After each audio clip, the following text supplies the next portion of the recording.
the organizers of this very interesting conference for inviting me to participate. In previous years, I've had some most interesting encounters with the very many fine scholars at the IDSA, and I'm looking forward to a very stimulating discussion here. There is some overlap between Udam Sinha's paper and my own, inevitably, but that's probably good because we're thinking about some of the same issues and themes here.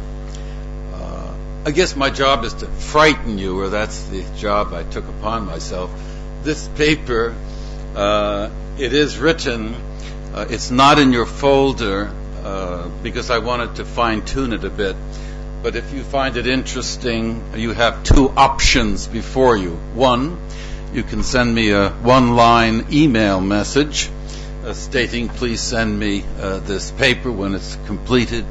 And I am usually pretty reliable about that. But you do have a second option, which I much prefer you to adopt, or both of them if you wish, and that is in September to buy the book from which this is drawn. It will be published in September, bearing the title International River Rivalry in Himalayan Asia. Anyway, since my job is to frighten you as best I can, it's best we begin here. Himalayan Asia, or Himalayan Asia, has about 17 countries in it. The Central Asia, South Asia, Southeast Asia, and China gives us 17. The book does not dwell on the Central Asian 5. It focuses on 12. I don't have a time today to do 12. The paper itself deals with four big ones: China, India, Pakistan, and Bangladesh. I'm not. There simply isn't time for me to read this paper to you, or even to summarize all that it contains. I'll do what I can to sort of suggest its contents.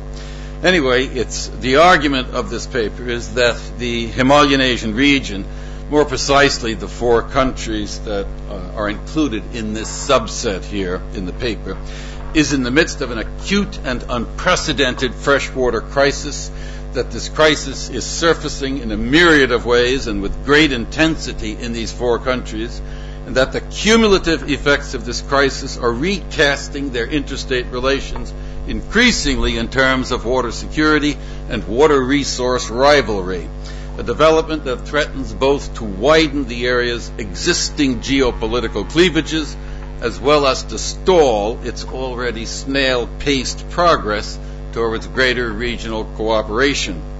This development is fully apparent in the bilateral relations of the South Asian region's primary riparians, India, Bangladesh, and Pakistan, but it is increasingly showing up in the relations of these countries with their northern neighbor, China, which has already been brought up here.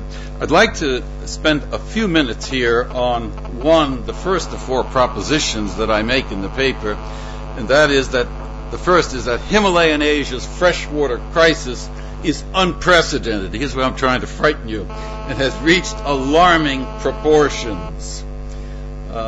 There is only one of its dimensions that I will dwell on here is the increasing gap between demography and water availability. Speaking of water scarcity and demographic plenty, there's an obvious and discordant, we often mention this, but we need to take a hard look at these statistics, I think. There's an obvious and discordant encounter going on in Himalayan Asia between population and freshwater availability. To start with the population figures, the four largest populations of Himalayan Asia, China, India, Pakistan, Bangladesh, alone totaled in 2010 over 2.84 billion. That was 41.3% of the global total.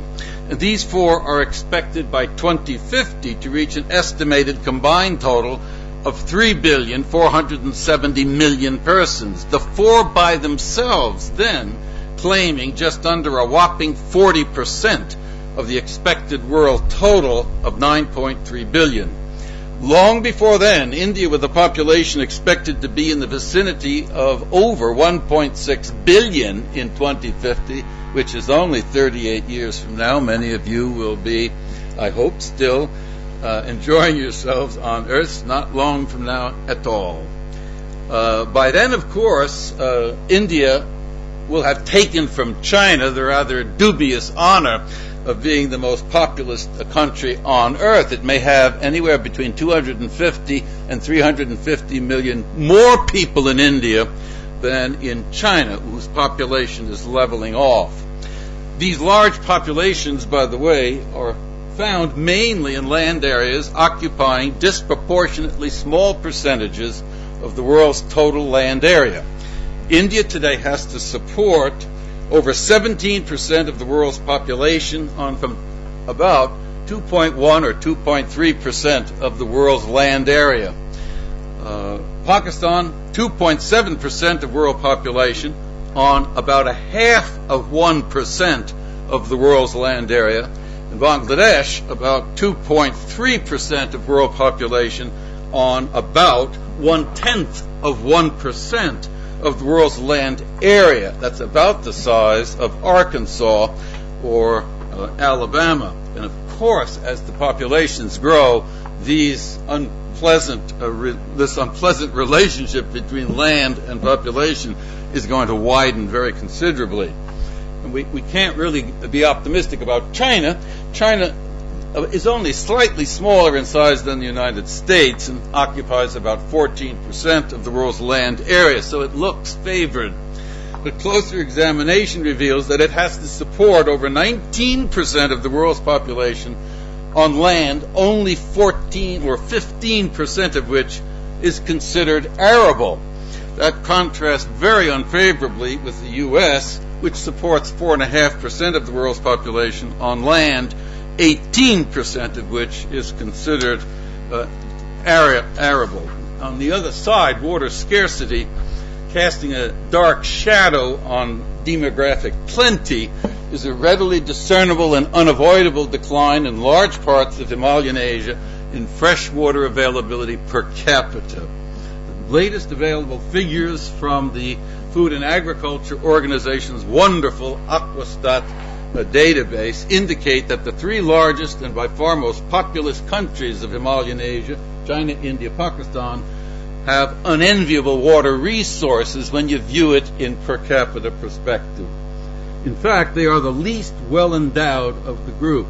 Pakistan in particular is moving inexorably towards chronic water scarcity. It's already in dire condition. A recent study of Pakistan was titled "Running on Empty, Pakistan's Water Crisis."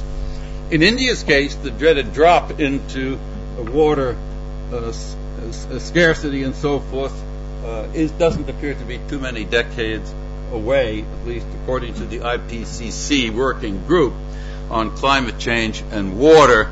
It could drop to 1,800, or in one estimate as low as 1,000 cubic meters per capita, which is about where Pakistan is, and which is a critical and even China, which ranks 88th in per capita freshwater availability in the world. The fact that you have tremendous regional disparities between north and south, which has resulted in, so far, the world's most mammoth water diversion scheme from the SNWTP, from the south to north water diversion project, is meant to correct.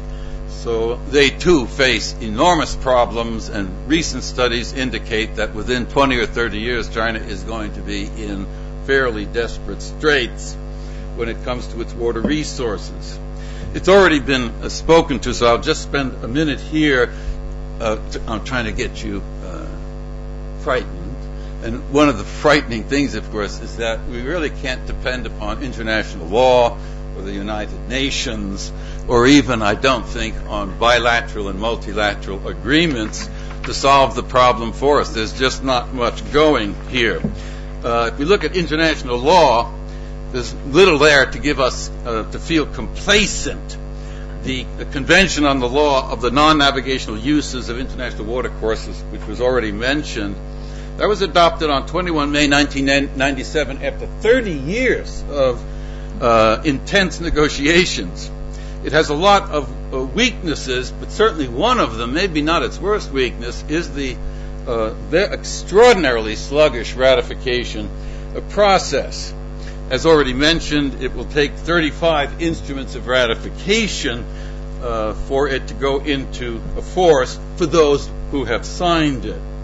As of this writing, there have been 24 ratifications. That's about 69% of what's required before it goes into law. The last of them was in April 2011.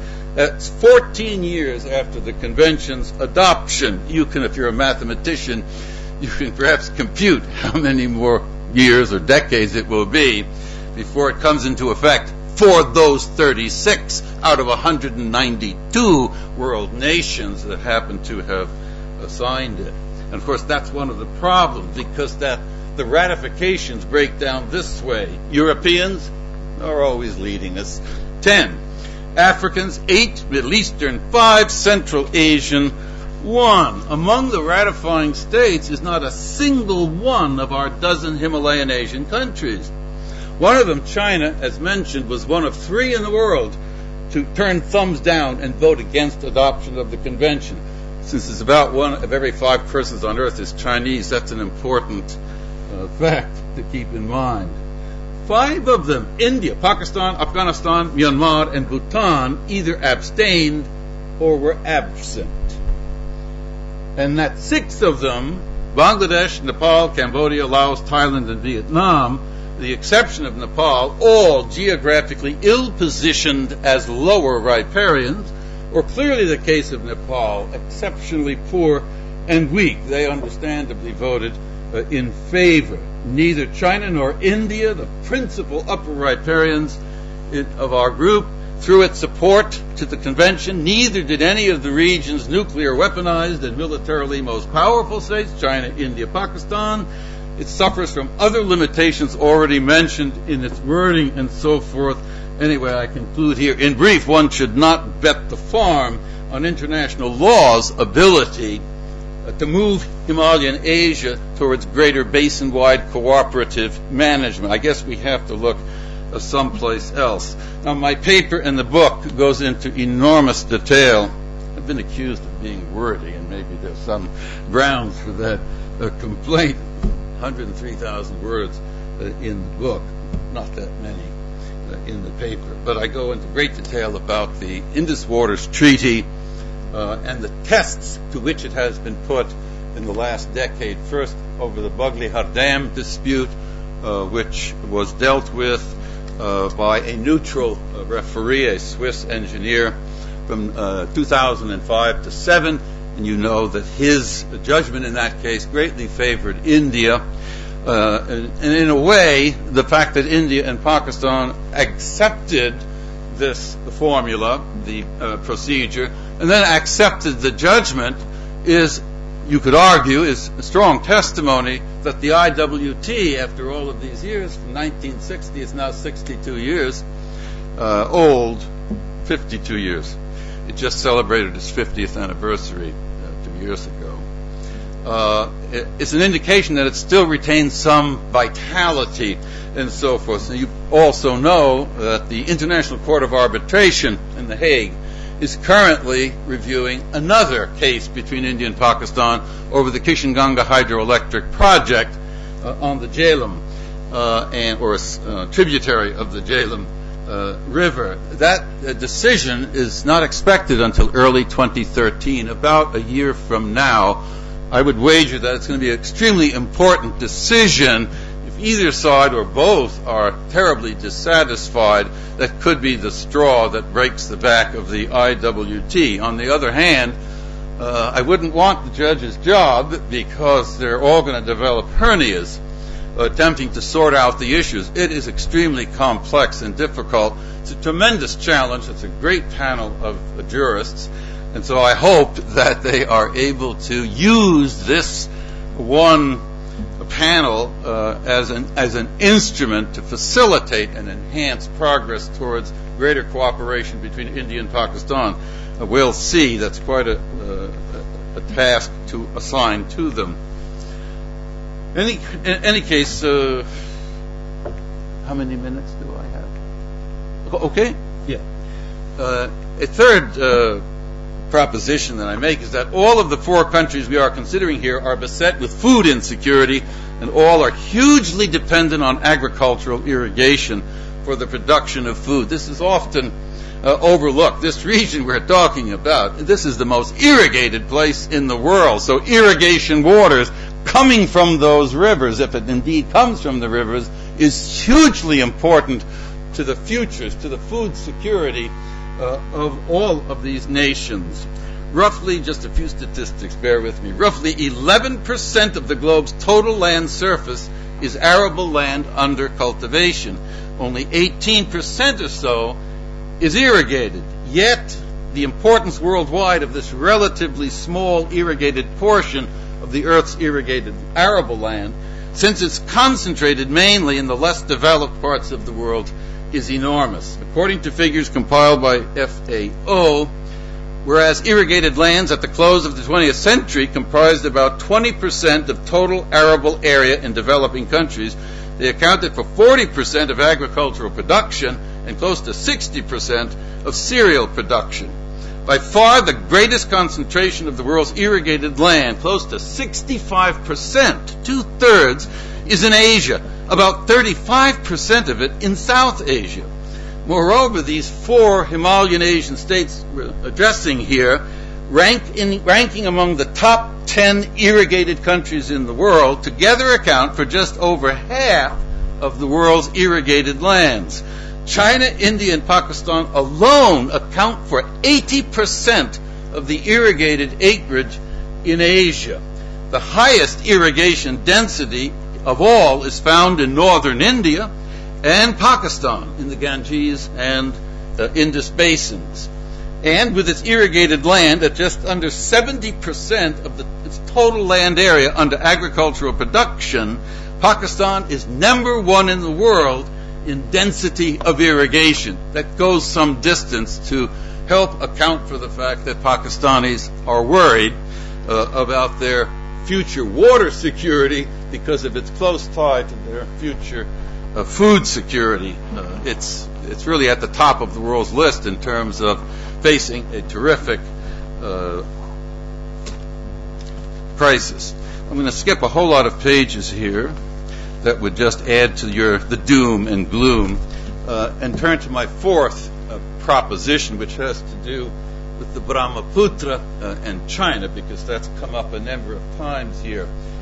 What I say in the paper is that I think it's this problem of between the India and Bangladesh and China over the Brahmaputra that may outstrip all of the others. The other problems are huge, but this one may be the mother of them all.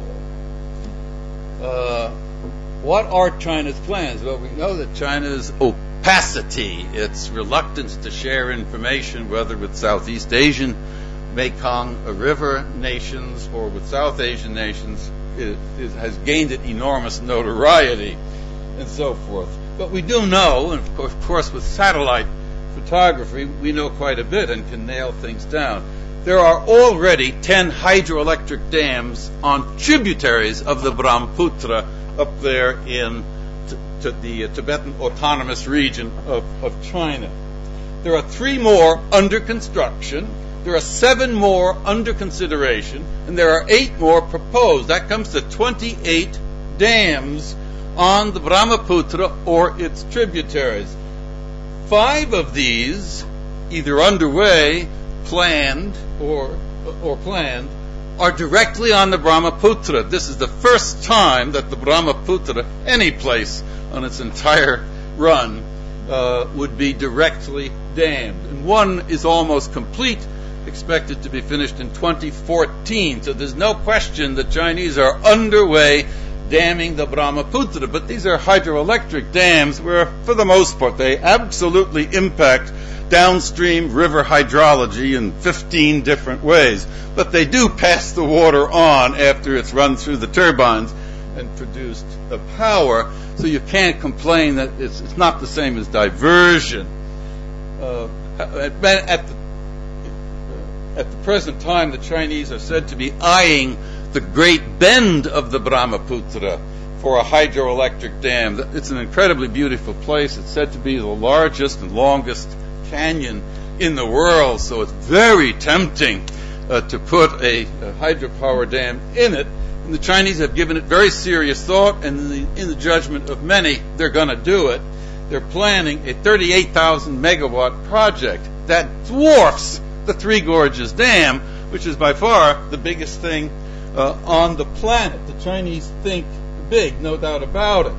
Now, what worries people, Brahmachalani's book called Water, Asia's Newest Battleground, well worth reading. He's very, very persuasive on this particular issue. The Chinese are also thinking about upstream. By the way, if it's just hydropower at the Great Bend, well, that's worrisome. A dam that big impounds huge amounts of water, gives China enormous control over the downstream flow, so strategic analysts have to be worried about the implications of that. But they're also thinking and writing about an upstream diversion. Diversion really gets big time. And some estimates are that they're thinking about diverting 20% of the Brahmaputra's flow from about where the capital Lhasa is northwards into the dry, arid, water-scarce regions of China. If they do that, that is an extremely serious thing. The impact upon Bangladesh would be absolutely devastating. In Bangladesh, the Brahmaputra already shows those braided streams when you fly over it, for example, because already the Brahmaputra has far less water today than it did in the past. Well, imagine if the Chinese use that river to water their northern arid areas. Quite something. Anyway, Brahmachalani says that it's not a question of if, but when, that the Chinese will do this, will incorporate the Brahmaputra, which now is not included into its SNWDP. That huge project has an eastern, a central, and a western component to it, well underway, and so forth. But it doesn't reach into the Tibetan plateau. It doesn't go as far south and west as the Brahmaputra. So these proposals are quite innovative and also of obvious huge concern to India and Bangladesh, because India, with its own river linking project, was hoping the Brahmaputra is the centerpiece of its river diversion scheme, which is hardly implemented as yet. And if the Chinese take a huge part of the Brahmaputra, what then is left for the Indians there? To conclude, the term water wars has come up. Let's have a fight here in our discussion period, because it's come up a number of times and some people sort of dismiss it and so forth. Aaron Wolf has gained global notoriety over the years in insisting upon a water peace concept. You can't find in 2,000 years ever anybody's gone to war, interstate war over water and so forth. So you can rest comfortably in the knowledge that we've never done it before. So water must have some kind of spiritual property that other resources don't have, like oil, over which we certainly do go to war. My own position is I'm neither a water peace nor a water war fanatic, but I would argue that there have been many water wars on this planet, and I think some have occurred quite recently, indeed, between India and Pakistan. When I use the term water war, I'm simply arguing that it is a component of wars. It may be 10%. Who knows why the United States went to war in Iraq? The recent U.S. ambassador to Iraq came and spoke to us in Doha a year and a half ago. The first thing he said was, Iraq has nothing to do with oil. I immediately knew he was doing, please forgive me, what diplomats are typically paid to do, which is to lie for their government and so forth. Energy certainly had something to do among the motives for America's episode in Iraq. And I think some of the wars between India and Pakistan, not to mention the conflicts that have occurred elsewhere in the world, certainly in the Middle East, have an element of water in them. Difficult to measure, but one shouldn't exclude it simply because somebody is asserting that people don't fight over wars. I have grave doubts about that proposition. I must have used up all of the time that was generously supplied to me. Thank you very much.